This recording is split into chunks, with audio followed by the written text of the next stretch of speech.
నిన్న ఈడీ వద్ద కాంగ్రెస్ పార్టీ నాయకులు చేసినటువంటి వ్యాఖ్యలు వాళ్ళ యొక్క ఫ్రస్ట్రేషన్, వాళ్ళ యొక్క మంత్రి పదవి కోసం, వాళ్ళ యొక్క పార్టీలో ఉనికి కోసం మాట్లాడారు తప్ప వాళ్ళ వల్ల ఈక కాలేదు, ఊరు లేచం లేదన్న. మరి ముఖ్యంగా అద్దంకి దయాకర్ గారు మొన్నటి వరకు తెలుసు ఆయన పరిస్థితి ఏందో.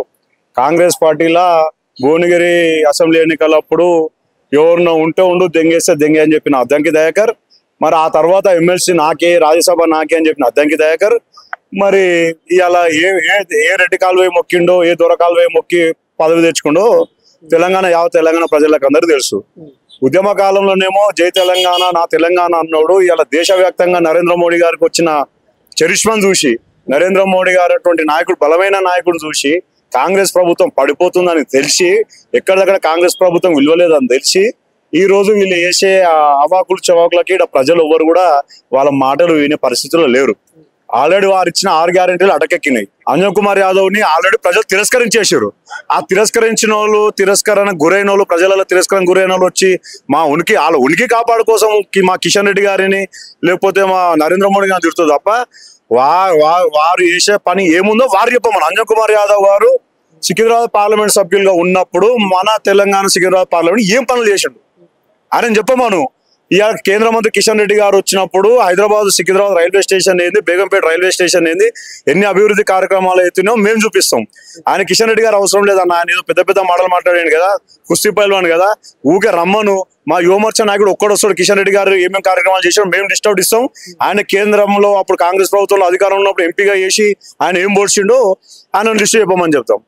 ఇప్పుడు మోడీ ఈడీ అని ఒక నినాదం పట్టుకొని వాళ్ళైతే ఇష్టానుసారంగా మాట్లాడటం అయితే జరుగుతుంది. మరి నిజంగా ఇప్పుడు మేము కూడా అడిగినటువంటి ప్రశ్న ఏంటంటే, ఈడీ అనేది ఒక సంస్థ, ఆ సంస్థకి ఒక ప్రధానమంత్రికి సంబంధం ఏందన్నట్టు కూడా మాట్లాడటం జరిగింది. అనా మోడీ, ఈడీ ఇవన్నీ వాళ్ళు మాట్లాడతారు. ఎందుకంటే కాంగ్రెస్ పార్టీ కేడీ పార్టీ, కాంగ్రెస్ పార్టీలో ఉన్న వాళ్ళే జైలుకు పోయినారు.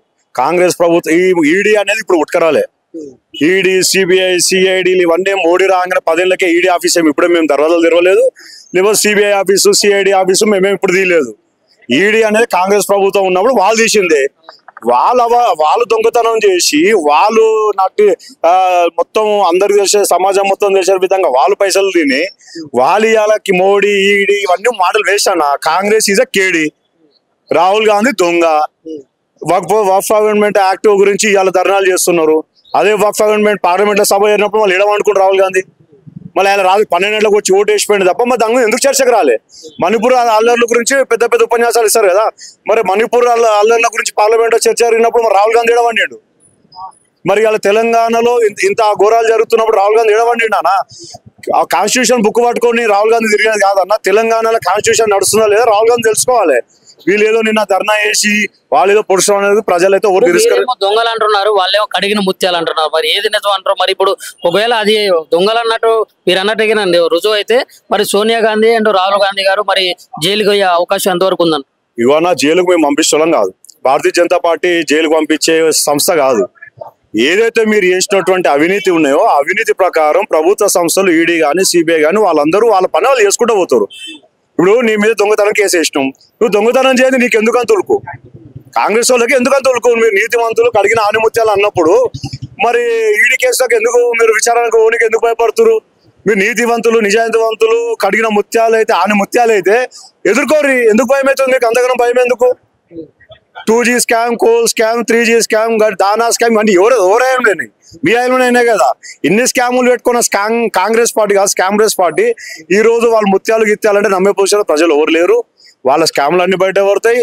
జైలుకు పోవాల్సిన టైంలో జైలుకు పోతారు, ఇంట్లో వండుకోవాల్సిన టైంలో ఇంట్లో వండుకుంటారు. ప్రజలందరూ సిద్ధంగా ఉన్నారు మొత్తానికి ఇంట్లో వండబెట్టడానికి. తెలంగాణ కాంగ్రెస్ నేతలకు మరి మీరు ఏం చెప్పదలుచుకుంటారు అన్నా? తెలంగాణలో కాంగ్రెస్ పార్టీ లేదు, అయిపోయింది.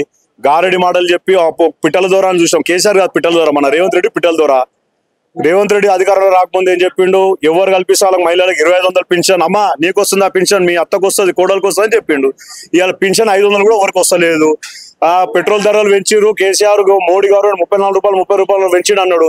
మరి వాళ్ళని కాంగ్రెస్ ప్రభుత్వం ఉంది కదా, ఇవాళ నువ్వు రాష్ట్రంలో ముఖ్యమంత్రి పదవులు ఉన్నావు కదా, మరి అదే 30 రూపాయలు 34 రూపాయలు ట్యాక్స్ తగ్గి ప్రజలకు సేవ చేయరని ఆయనకి అవకాశం ఇచ్చారు కదా. నీకు ప్రజలు ఒక అవకాశం ఇచ్చినప్పుడు ప్రజలకు సేవ చేసాను తెలుసుకో. నువ్వు పొద్దున్న లేస్తే మా మీద బీజేపీల మీద పడితే నీకేం వచ్చేది లేదు. నీకు ఆల్రెడీ సర్పంచ్ ఎలక్షన్లు 1.5 సంవత్సరం అవుతుంది. నీకు నిజంగా నువ్వు ఆరు గ్యారెంటీలు సక్రమంగా చేసి నువ్వు నిజంగా ప్రజలకు మేలు చేసి ప్రజాపాలన అయితే సర్పంచ్ ఎలక్షన్లకు ఎందుకు 1.5 సంవత్సరం అవుతుంది. సర్పంచ్ ఎలక్షన్లో ఓట్లేవు కదా, అంటే నీకు ఆడ భయం ఉన్నట్టే కదా మీ కాంగ్రెస్ వాళ్ళకి.